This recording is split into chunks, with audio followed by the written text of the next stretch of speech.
Hey, everybody. Welcome back to another episode of Who We've Become. And it is our final episode of Women's History Month. And I have my good friend Taylor on, who we've known each other since high school, since freshman year of high school at El Medina. So it's probably 14, 15, which is going on right around 25 years now since we've all hit 40 this year. Oh my God. We're all coming in that golden age of 40. So we're hitting that age where we all have stories to tell.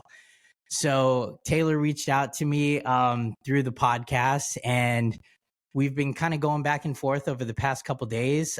Thank you, Taylor, for reaching out and telling me briefly about your story. I definitely want to hear a little bit more. You reached out, kind of told me briefly from a very high level standpoint what's been going on. Taylor sent me a message, and everybody who has children know that it's not only hard to have kids, but Taylor mentioned that she's got a couple, and both of them have disabilities.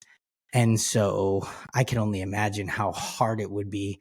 Not only I have three boys myself, which is hard enough, but if one, two, or all three of them, God forbid, had disabilities, how hard that would be. So we're going to be here today to kind of talk about how Taylor and her husband kind of get through the day-to-day lives of having kids with disabilities, and kind of how they go through the motions of handling that, how they dealt with it in the beginning, how they deal with it through their growing up, and how they kind of deal with it now, and how it helps shape them, and what they're doing to what they're doing out in their public life, and how it kind of helps helps shape their outlook in the future. So with that, Taylor, I'll let you kind of take it away, start from the beginning, and kind of how you learned about everything, and your first child and then your second child, and kind of where you're at today. Sounds good. Well, thank you for putting this platform on, Brandon. I think like what you're doing is so wonderful, and I appreciate the space to talk about. I am a little nervous to share. I haven't been publicly open about my story, a lot, and so I'm still trying to find my voice around it. But I'm very excited to start talking about it. So thank you for this opportunity to do so. It's definitely so I'll say it's, we're dealing with neurodivergence with our children. And I know that's kind of a big topic that's kind of become more aware, for people. And so I'm grateful at least that we're going through this in this time, that people are talking about it more. But yeah, thank you for this opportunity to share my story. So I do have two children, like Brandon mentioned. I have a 7-year-old and a 4-year-old. And really the journey started with my 7-year-old. Just being different from a young age. No, like young as a baby, he was hitting all his milestones, started talking, walking, all those things. So we really didn't know anything was going on at the beginning. But then as he was getting older and he was starting to hit 3, 4 at the school age time, he would just engage differently. He would be very like vocal and chatty, but wasn't having conversations. He would get really excited and use his hands a lot.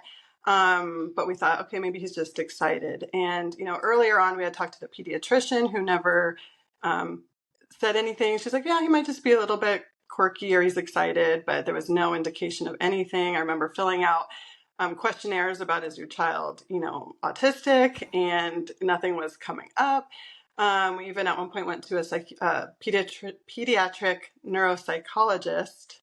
No, excuse me, pediatric neurologist. I'm trying to remember all the different medical professionals we've seen, who was, was told to us to be, the best in the field. And she had a conversation with him. My oldest, his name is Adrian, by the way. And she was like, oh, he's making eye contact. He's engaging with me. I think he's just quirky. Maybe he's just highly sensitive. He's picking up on people's emotions, and that's what's going on. So we were like, okay. So we got him into some therapies at OT speech just to help, but still nothing was coming up. And, the pandemic hit and we had our second son, so there was a lot going on, so we kind of stopped focusing on it. We just thought, okay, our son's just, he just has just different characteristics. So get to fall of 2021, when our son was going to start TK in the public school system. And again, no one had like warned us about trying to get like an IEP or anything. And so he just started school, regular TK. Day one, about an hour after the school day had started, I get a phone call from the school, and they said, your son is having a meltdown in the bathroom. You need to come pick him up right now. And of course, that's like every parent's nightmare, right? You never want to get that phone call. You're always waiting for it. And I had my other son who was napping. I had to like scramble to get a sitter for him. So anyway, I go, but my heart just sunk into my chest because I just could tell something was not right. Right. And I got there, and the first thing is the office person was like yelling at me, like, your son was making a scene, like it was his fault. He was making the other kids uncomfortable. And I was like, where is he? And they're like, well, they left him in the bathroom because he's not fully toilet trained, and we can't deal with it because he doesn't have an IEP. So they just left him. And was he in the toilet trained by then? Not really. He had a lot of anxiety about it. That was the thing we struggled with. Okay. Like he knows what to do conceptually, but he's got some difficulties with his hands, some sensitivities. And so like getting himself dressed and undressed was difficult for him. He's a kind of a perfectionist. So when he doesn't do things right away, he gets frustrated and he'll stop. Got it. So so day one, we actually sent him in pull-ups because we thought, let's just like take away that issue. Like, we didn't want it to be a problem. Again, no one had like indicated that was going to be an issue or anything. So we just thought that would be fine. But because all of a sudden they made everyone go to the bathroom on that first day, all the kids, he went in there because he's a people pleaser too, and he wanted to make his teacher happy. He went in and then he got stuck. He couldn't figure it out. They couldn't help him because he didn't have an IEP. And for liability reasons, they didn't want to deal with it. So they just left him in there until I got there. So I'll try not to get emotional about this. But so I get there, and again, they're reprimanding him and me for the situation. And my poor little, I think he was 5-year-old at the time, 4-year-old, was stuck in this bathroom, just scared. And I went in there, and he just had the big eyes looking at me. He had a little crown that he was wearing because they had made him the first thing in the morning with his name on it. He was like, you could tell he was trying to be brave, but clearly that was a very traumatic incident. And it broke me. It just like shattered my soul. So I kept it together. I wanted to be strong and brave for him, and got him out of there. But they basically said he's not welcome back until he's toilet trained or he has an IEP. But no, like, here's how you can do that. Here's who you can talk to. Like I just felt so completely lost and didn't know what to do. And mind you, like all this time, like I had gone to school for marriage and family therapy. I'd been in the psychology world. Like I thought I was equipped to understand these things, to handle them.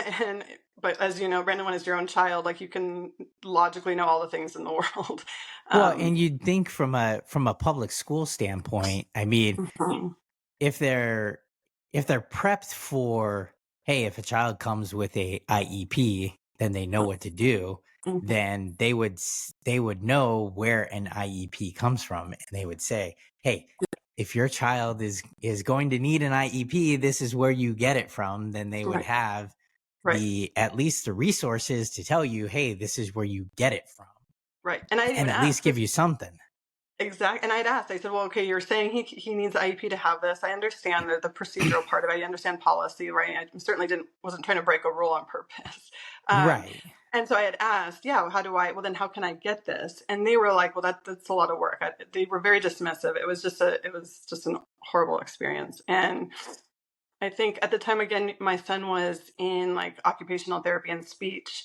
And so I think he had an appointment later that day, and I went and I like broke down to them because they were the only ones I had a good relationship with. And so they helped me. They're like, email the school psychologist at your school district, say you want an evaluation, and try to get that IEP. And so we did, and the school did a evaluation.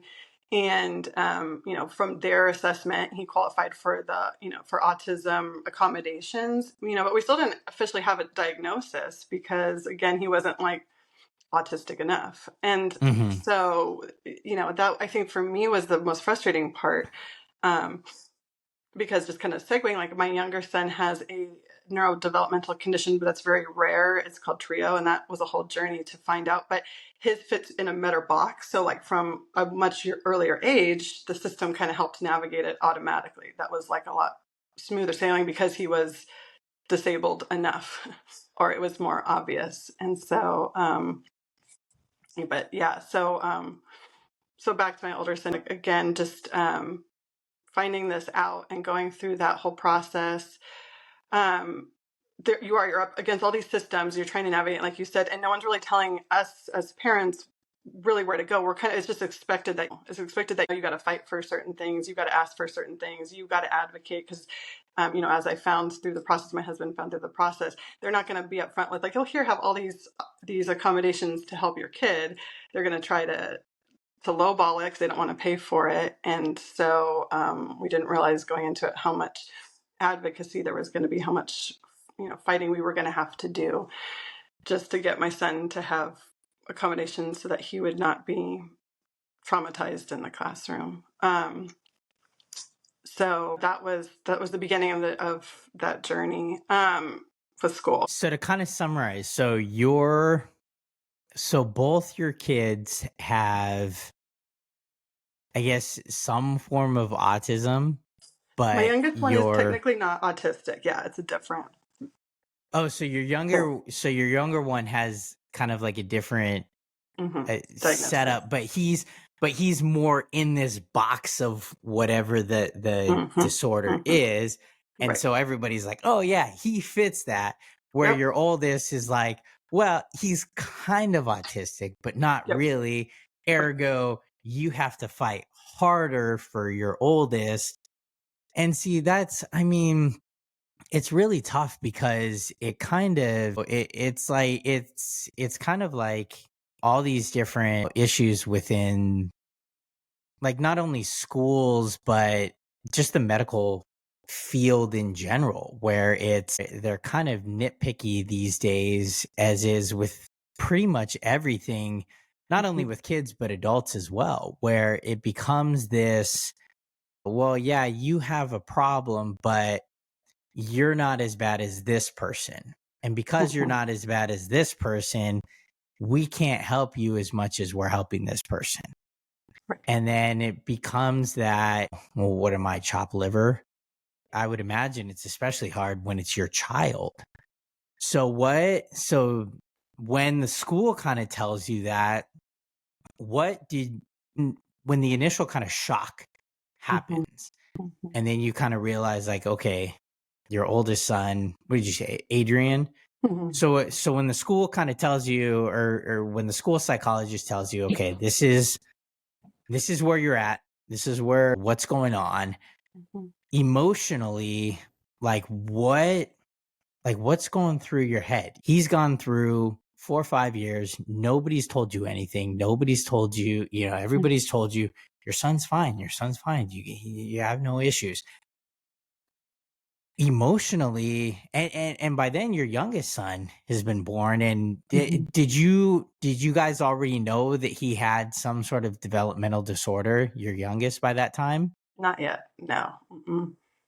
Yeah. So when this comes out, like, how did you and your husband, like, hold it together? Like, how did you what did you guys start thinking about emotionally? Like, all of a sudden, like, hey, you guys have this normal lifestyle, and things are going through, public school's going fine.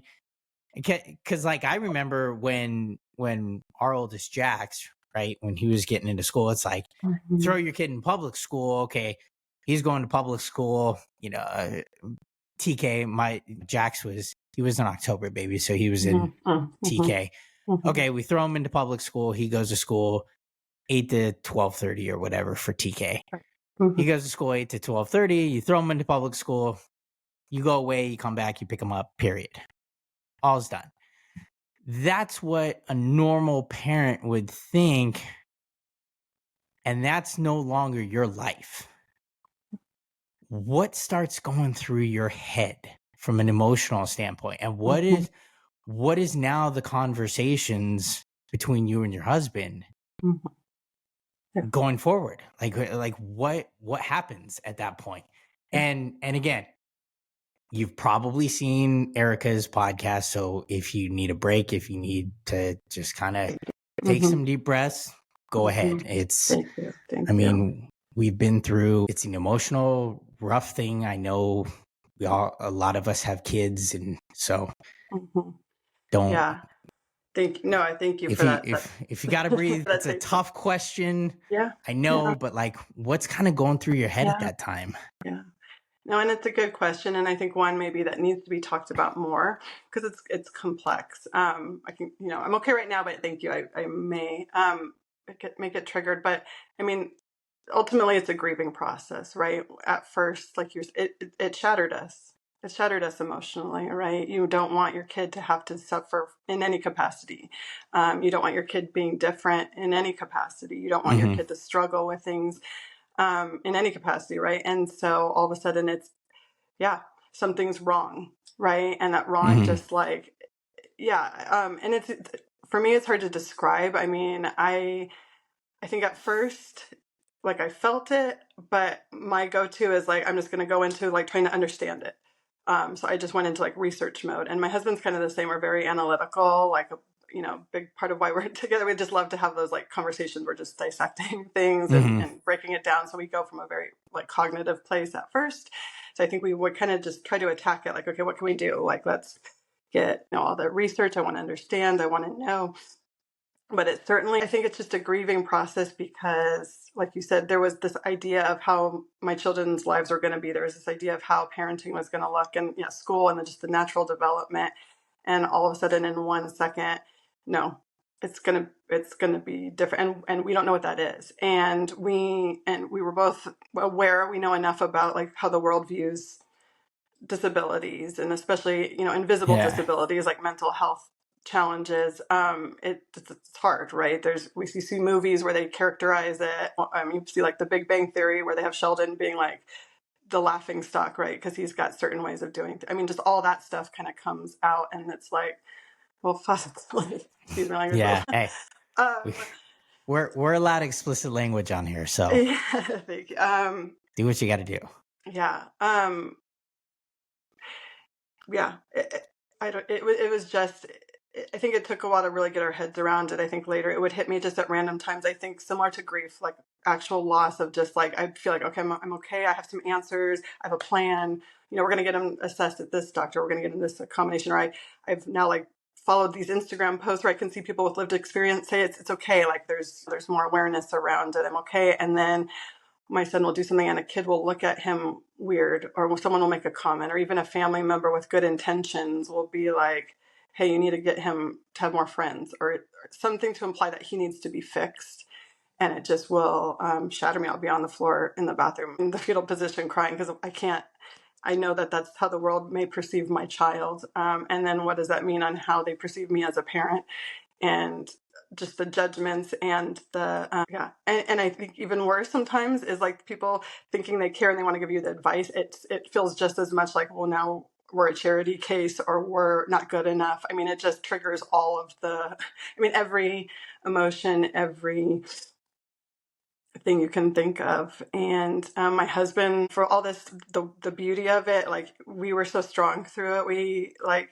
We came at it as a team. So I'm so grateful that I had a partner that we could talk about these things. I could, like, if I'm having a meltdown, he hold it together and be there, or vice versa. We could talk about it. So we did talk a lot about it. And again, I think being in the mental health field, and my husband's a teacher, we just are very much, we can have those conversations. I think that's really what helps get us through. And then just like I said, a lot of understanding and research. And I think it went from the mindset of like, what's wrong with my kid? And I went into like, yeah, I got to fix them. Like they're throwing like ABA therapy things at me, and you got to get him to these treatments and everything. And here's how to make him more normal, put him in a social skills group. And like, none of that felt right. I was like, why does my son have to be in charge of being fixed so that he makes other people comfortable. And I actually I started pushing back and being like, screw that. Like, no, my son is beautiful the way he is, and he's happy. He doesn't realize there's a problem. And so why am I, making it a problem? I realize my anxieties around it and my worrying about what other people thought were more of the stumbling blocks than anything, because I was kind of going into that. I need to fix him because I wanted to feel better about it. And I've come to a place, it's taken some time, but I've really taken hold of this neurodiversity affirming attitude and I think you had said the medical field, right? The medical field still looks at mental health and developmental conditions or as a deficit. And there's this new paradigm of the social model that says, no, those are all social constructs, right? Like school is this is the standard and we have to make all the kids fit into it. And this new construct is saying, no, that's a neurotypical kid might go that route. But if you have autism or ADHD or any other neurodevelopmental conditions that are neurodivergent, they diverge from the norm, it's just going to look differently. And so that's really kind of also given me a lot of strength to be I think there's more acceptance around it. But going back to sorry, and I can get analytical about it, but the emotional piece, it's a daily struggle. I can have moments where I'm like, yeah, my kid's great. He'll do something that's so sweet and connected and wonderful. And it's wow, how does a 7-year-old think that way? And then he'll go to school and we'll have teachers saying he needs to stop wearing headphones, or he needs to be more normal so kids won't talk, instead of saying hey, we'll just talk to the other kids and make people understand that different people just need different ways of doing things. So Yeah. that was a whole, I don't even know if that answered your question, but Yeah. No, it did. And it was good. Now, cause I know last year when I was unemployed for a considerable amount of time, I have a background in finance, and I have a whole family budget all set up. And so quite often, I would find myself looking at the budget and saying, okay, we have this much money in the bank. And so if I pay this bill at this time and I know this money is coming in, I can pay the bill at this time, and then this is coming in, so we can afford to do this, and then I can put this here. So I'm using my experience to kind of move things around and get everything in to make sure the bills are paid, make sure that we're not homeless, make sure that we have food, make sure that all that stuff's going on. So with your profession as an MFT, did you quite often see your professional skills come into kind of your daily life when dealing with your son? How's that experience been? Do you often find yourself popping in some of your psychological experience in your educational experience, coming in and just being now, Adrian, this is what we doing some of that stuff. oh What's yeah, that experience oh when yeah. you kind of talk to him? Yeah, well, I mean, you can ask my husband. I've been psychoanalyzing him since grad school, so he's been my guinea pig for There you everything. go. Poor guy, I've diagnosed him with everything. He's got all the things. Of Um, course. yeah, no, yeah, yes. I think at first I was okay, when we found out what was happening, I definitely was okay, let me think about this from a psychological lens. And I really wanted to come at it as a very compassionate, um, validating, affirming place. So I would, right, I do, I'll tell Adrian, if he's having big emotions and he's getting activated and dysregulated, I'm okay, Adrian, let's take a breath, let's use it. So I do tap into the my background. But I will say, again, when it's your own child, a lot of that goes out the window at first, because that cloud of emotions covers any logic, right? Anything. I will say that this journey through him, he's actually taught me to be a better therapist.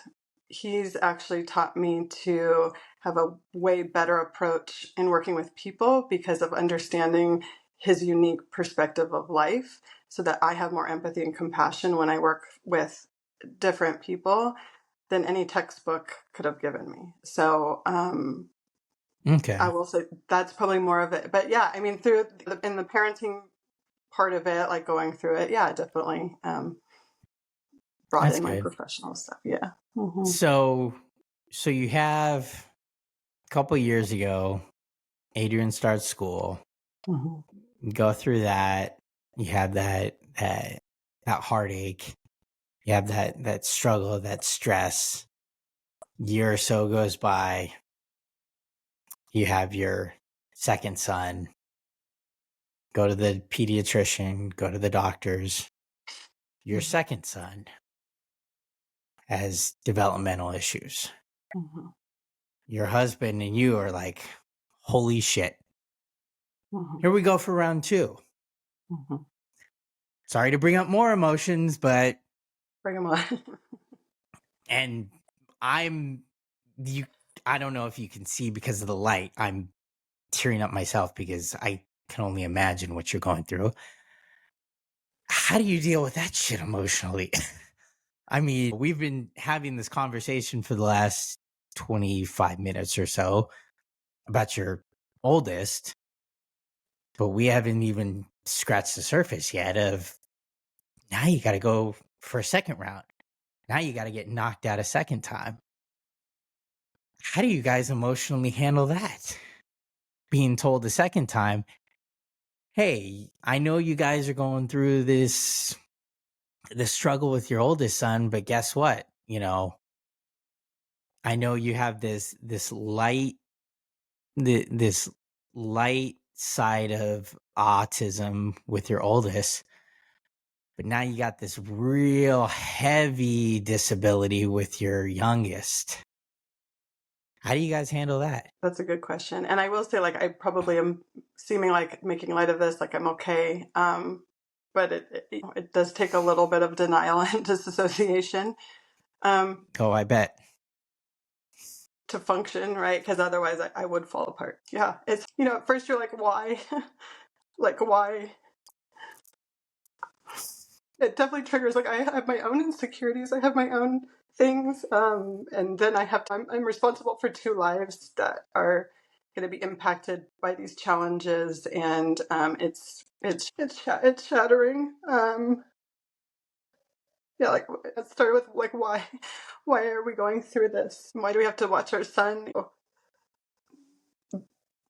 be knocked out so he could have MRIs so we can figure out if something's wrong with his brain? Why are we having to go to doctor's appointments and therapy appointments? And yeah, I think it just starts with why. And I know, kind of sidestepping it for a second, because I know a little bit ago I brought up autistic, double autism, and you said that it was a different disease. What particularly is, I don't want to say ignorance that I have, what is, I guess you can say, developmentally wrong with your youngest? I don't know, because you had mentioned what he has. I'm not familiar medically with what he has. Yeah. And you had mentioned MRIs and stuff like that. What, I know the autistic side with your oldest, what developmentally, for those listening or those who end up listening to this podcast, is the issue with your youngest? Yeah, I mean, so that's a good question. And we're still mostly ignorant too because he's got a neurodevelopmental disorder called trio. And I think like 200 people in the entire world have it. So What? yeah, it is an extremely rare thing that there's not a lot of information about. So we don't even know. Oh, jeez. Yeah. And that took a while because all the tests, I mean, he went through blood tests and testing, the MRIs, the x-rays, before they didn't know what was going on either. His pediatrician didn't know. We were at shock. And finally through like a metabolic specialist, after several rounds of genetic testing, a metabolic specialist was like, there's this extra test. It's like insurance doesn't cover it. But you can try and it'll go down to like a more molecular level. And I don't know the science. I apologize for not knowing the scientific language around it. But essentially through that, they found it's like in his, I think it's chromosomal. It's like in the third one. So that's why it's called trio. And I think it ultimately what we know about it, it just impacts his overall delays, his overall like global developmental delays. So like he's 4, but he's still not walking or talking, and like his I think probably his cognitive levels maybe like a 2-year old. So we don't know. I mean, I have his pediatrician calling me asking what to do because she doesn't even know. There's a few research um, articles you can look up. They were all done out of the UK. That's where the main research is out of. So there's some things, but most of the kids that have been diagnosed are still like under age 10. So even we don't know what it means long term. And there's a lot of questions. So that adds even more stress and anxiety because we don't. I was gonna say now I see why you got so emotional, man. Geez, not only does your youngest have a developmental issue, but 1 in 200 kids in the entire what World. 7-8 billion people in the world, 200. God, I can only imagine.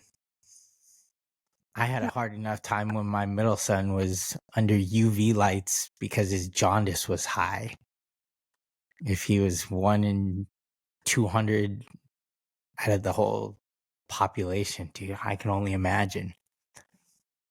And there's the studies got to be like this because there's nobody there There's not enough sample size really to give us long term data to do anything do because it's anything. so rare. I mean, it's like, and it's one of those things where you can't even,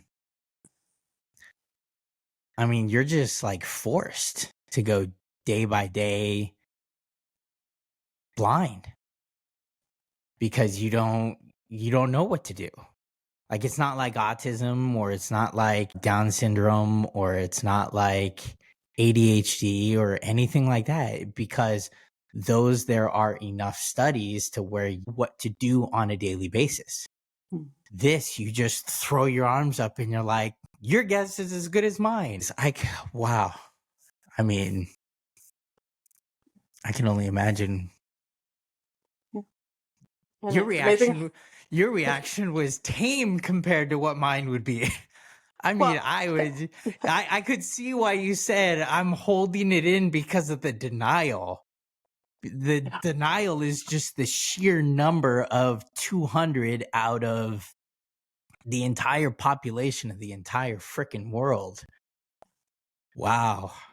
yeah. And as That's, parents, we have to keep it together, right? Like I can't yeah. break down every day. I have 2 children I've got to take care of and be strong for. And so, I have to say, your profession is probably partially saving you. If anything, Joe, I would have to honestly look at it and say, if you had any other profession, mhm, it would probably assist. And if you don't, if it's a personal question and you don't want to answer it, it's perfectly fine.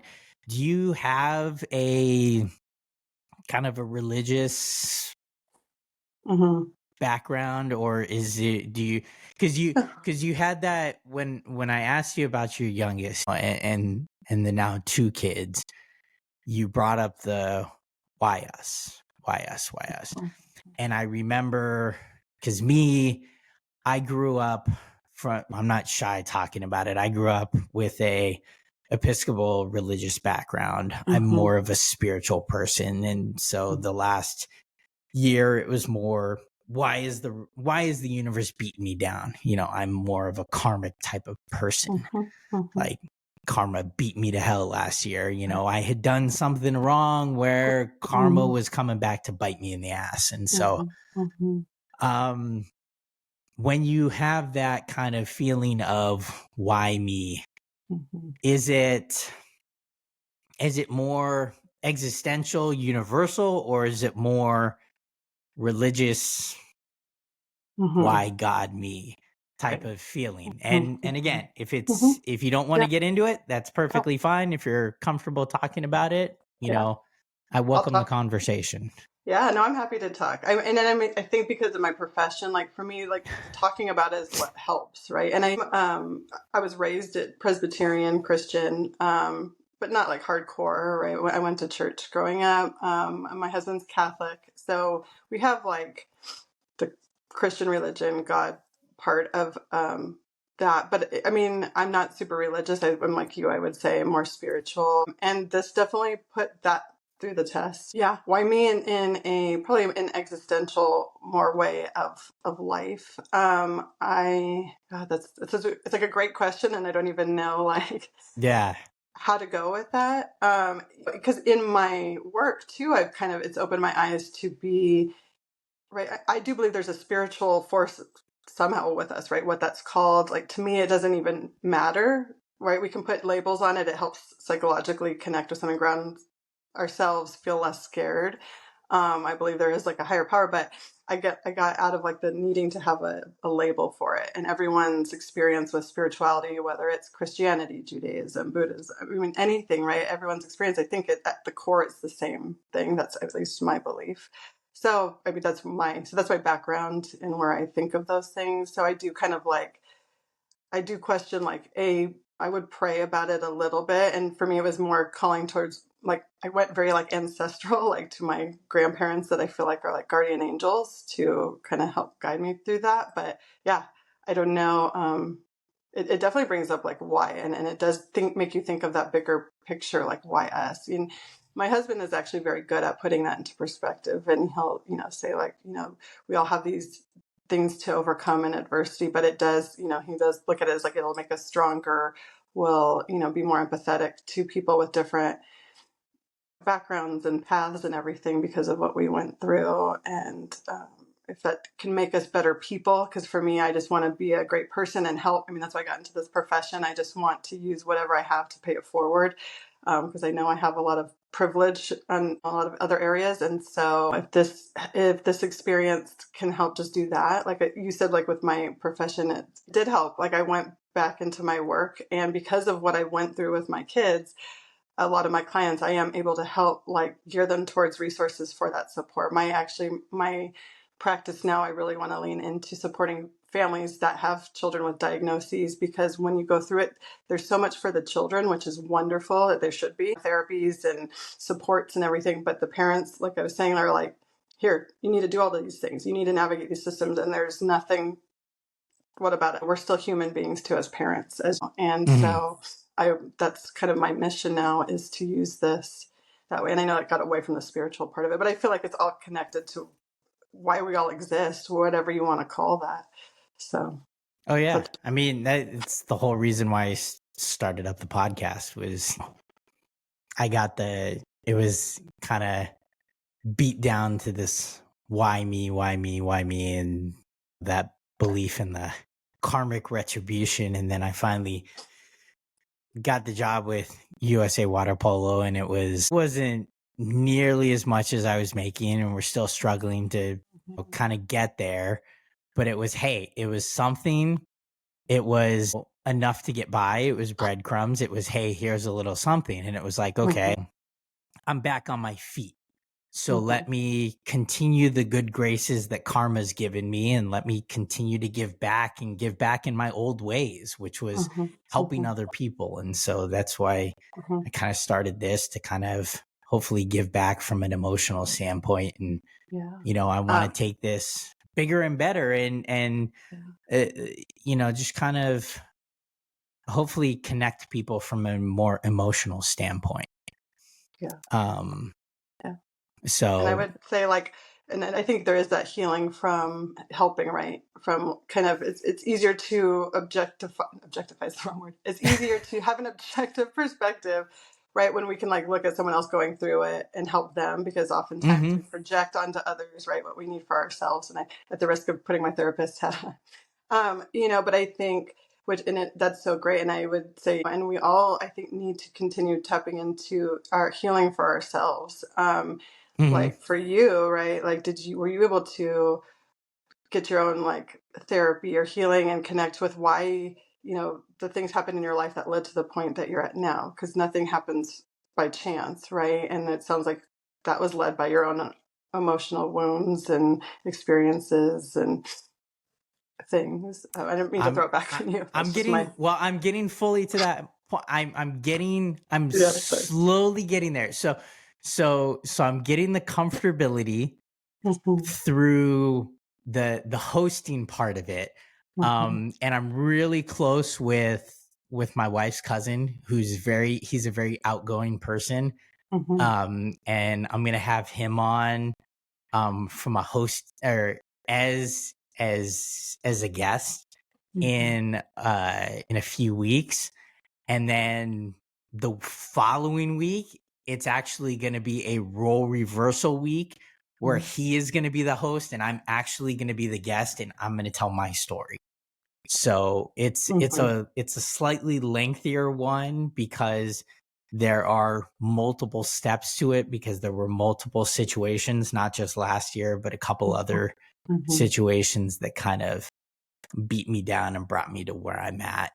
Um, so that will come, and yes, that will get me kind of to that Yeah.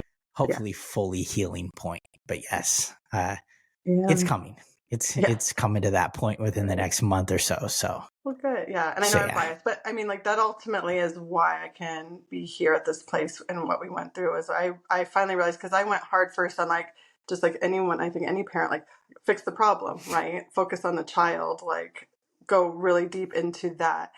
And on this journey and through my work, I realized that's not the issue. And I think this is true of any parent, but like, our children trigger everything in us, right? They trigger our Mm-hmm. insecurities. They trigger all the things we didn't have when we were their age, right? We see what they're going through and we're projecting it onto them. Like, well, when I was your age, this is what was going through. And if I didn't have the emotional tools to get through the things I needed in the way I needed it, I didn't have the validation, or even like, hey, I'm feeling different and no one's saying it's okay, so you learn to internalize, like, something's wrong with me. I'm going to mask by drinking. I'm going to mask by eating. I'm going to and so there's so many levels of it, and then we're parents and all that just like comes up. And Mm-hmm. I realized, like, the work that's more important first, before I can even like be fully there to support my kids, is I got to work on my own stuff. I got to be honest. I got to be kind of go inward and deal with that, so that I'm not projecting, like, when my son, something happens, I'm not quickly going like, danger, danger, because of my experiences, and I'm going to react the way I need it, because that doesn't help my child, because he's a different person. But instead, if I learn to deal with my stuff, I have the tools to regulate when I'm triggered, then I can be more of a presence of mind to just be the support for him, listen to what he needs, both for both of my sons. I always say it with my oldest, because again, with the autism, that like came first. Yeah. But for both of them, because we found that both our kids were able to thrive more when we just like took a pause, dealt with our own stuff, and weren't so got to fix the problem. Right. You know. So speaking about that, the work that you were like talking about, that it's kind of, at least I know from my kids, Mm-hmm, it's a daily process, mm-hmm, not just because we live every day, but because mm-hmm, we're raising human mm-hmm, beings on a daily mm-hmm, basis. They have right. school, they have Mm-hmm, baths, they have homework, they have, everything. So what does a day in the life of you and your husband raising, these two kids in kind of what one would describe as a very challenging environment given what they're going mm-hmm, through? What mm-hmm. does a day in the life of your household kind of look like? Yeah. That's definitely evolved. I think what I've learned is the challenges that we think of, like what come about with like disabilities, are not so much their issues, is that the environmental expectations are, they conflict, right? And so, Hmm. like, at the beginning with like my son, I would be like, okay, if we have to go to school, right, we got to get up, get on this time, we got to do these, brush your teeth, get ready, all of that. And he would fight me, or he would melt down. There would be so much resistance, and then I'd be triggered. And I remember, like, when he was young, like, I would get to the point of yelling, and I felt horrible. And I knew, again, from my background, like, that's not what I should Yeah. be doing. And for us, a lot of the process has just been unlearning a lot of parenting expectations and advice, and because that's just kind of like a generalized, here's what all kids should do, all parents should do. But my children are unique. And so my son, like, because school is still very, can be overwhelming, he needs routines. So when we wake up, there's like 100 different steps that we have to do for him to feel comfortable leaving the house. And that might sound like a lot, and it is. I mean, there's certainly days I'm like, I don't have the energy, right? But we have to, read a story in a certain way, and then we have to get him dressed in a certain order, and he has to say certain things. And it does probably sound a little like OCD too. But when we're realizing that a lot of these things, it helps him feel grounded, because I think he's so aware of like the nuances in the environment more than a typical child, and that's what creates that anxiety and that dysregulation, because he's feeling unsafe. We learned that these routines give him that groundedness. So it's a lot, right? And I know, as I'm saying, I'm like, that sounds like a lot. I mean, it's become our normal. And same with our other son, like he's got certain things too. Again, he doesn't talk, but he'll be vocal about when things don't go well. So there's just, I mean, my husband and I really, we've been trying to adjust our expectations of what like a routine looks like, of what a day-to-day thing looks like. And so, it's so normal for us now. Like, I don't, when you ask that question, I'm like, I don't know how to describe it. Cause I'm like, oh, we You just just do. go through the motions. You Just just go kind through of the do it. motions. Yeah. But there are those levels, right? There's like when I walk my son to school, and if he's like stimming with his hands, because that's how he calms himself, there's looks from other parents, right? There's looks from other kids. And so I have to work on like that triggers me. And I'm like, well, that's because I'm worried about what other people think. And I've had to learn to be like, what? No, my kid he's got the tools that he needs to help. So I'm sorry, I go off of these tangents, but those questions are difficult because there's Yeah. so many layers, and but yeah, it's a lot. But day to day is emotionally weighted, a lot of layers to it. Well, and it is, because it's not it. I mean, and I would expect there to be a lot of layers, because it's not just as simple as, kind of like with somebody like myself, where it's, oh, I wake up, I get I, I throw the kids their clothes and I say, oh, get dressed. I go take a shower, and then I come out and they're dressed, and I throw them in the car and I get them to school. That's what someone like me can do. You can't do that. There are multiple layers of it, and that's what I would expect from an answer like yours. It's a normal type of thing. Um, Putting your kind of kids to the side for a second, are how is from an emotional standpoint, how are I know for the last hour or so, we've been talking a lot about your handling your kids and stuff like that. How are you and your husband emotionally from a marital standpoint? Is your marriage strong as a rock? Do you guys have, I know from an MFT standpoint, a lot of those marriage tips and tricks. Are you able to, are you guys able, I know you Yeah, said you psychoanalyze your husband a lot. Are you guys we're able to good. kind of stick together? I mean, I know that's a lot, but and again, I kind of tie back to my general thought, and maybe it's just a kind of a flash in the pan thought, that I do think that your experience as a marriage family therapist has really helped kind of your situation. Has it helped your marriage? Are you guys really strong, and what do you guys do to really kind of stay connected through a lot of the chaos that's going on with you and your kids? And I look at like, I mean, no matter what is going on, I think our marriage goes through the ups and downs just like anyone else, right? I think Mhm. sometimes it will just look different, or the whys, or the maybe how like something that is challenging for you might not be for us, but something that's challenging for us might not be for you. And I think, Yeah. right, and so, but that's what I've learned. But so our marriage, yeah, I mean, having the background helps. We make it a priority. Like we still make sure we're dating all the time. So, my husband's a swim coach right now. It's a busier time of the year for him too. But I'm like, during this time, we need regular dates to connect. And it is definitely harder with the kids that we have, because oftentimes, like my oldest doesn't want to be with my youngest, because a lot of the things my youngest does, like if he cries or anything, it will trigger my older son's hearing sensitivities. And so a lot of our lives have to be separate. I'm with one kid and my husband's with another. And that does put a strain on our relationship for sure. So I'm not going to lie and be like, oh yeah, we're, perfect. Everything's great. We've got this together, because I know all the things. But I do think I will say our relationship is strong because we actually, I think, do really well when things are tough, because we can have those conversations. And I am lucky. I can't speak for my husband.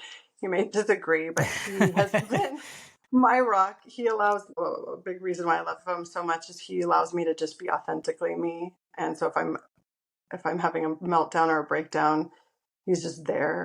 We've been able to weather the storm, but it is hard. And I know, I would say for him, it's probably harder because I think as a woman, there's more resources for, like, I can talk to my girlfriends about this more. I can go on, I'm a more like social media person, so I like to just go on and listen to stories.